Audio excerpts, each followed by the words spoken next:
Noaptea nu doar mă gândesc ce să spun când te întâlnesc. Când fac planuri, îmi fac filme cum ar fi să fiu cu tine. N-am curajul să zic, tu mă vezi doar un amic. Cât mai pot să țin în mine pasiune pentru tine. Noaptea nu doar mă gândesc ce să spun când te întâlnesc. Când fac planuri, îmi fac filme cum ar fi să fiu cu tine. N-am curajul să zic, tu mă vezi doar un amic.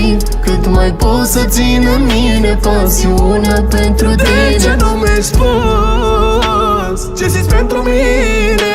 Îți împărtășeam pe ascuns aceeași pasiune. Și dacă vrei primul pas să le fac eu, și dacă vrei primul pas să le fac eu, și dacă vrei primul pas să le fac eu. Cu brațele deschise aș primi iubirea ta.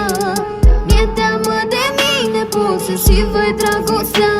Doar Dumnezeu e sfânt, nu e om fără defect. Nu poți să-mi greșești tu cât sunt dispus eu să iert. Noaptea nu doar mă gândesc ce să spun când te întâlnesc. Când fac planuri, îmi fac filme cum ar fi să fiu cu tine. N-am curajul să zic, tu mă vezi doar un amic. Cât mai pot să țin în mine pasiunea pentru tine. Fac ce vrei tu pentru fericirea ta. Nu-mi spune nu, nu vreau să pierd iubirea ta.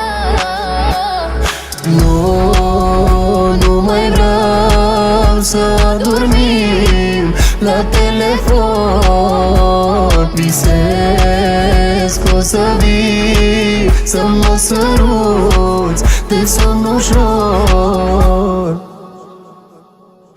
Noaptea nu doar mă gândesc ce să spun când te întâlnesc. Când fac planuri, îmi fac filme cum ar fi să fiu cu tine. N-am curajul să zic, tu mă vezi doar un amic. Cât mai pot să țin în mine pasiunea pentru tine. Noaptea nu doar mă gândesc ce să spun când te întâlnesc. Când fac planuri, îmi fac filme cum ar fi să fiu cu tine. N-am curajul să zic, tu mă vezi doar un amic.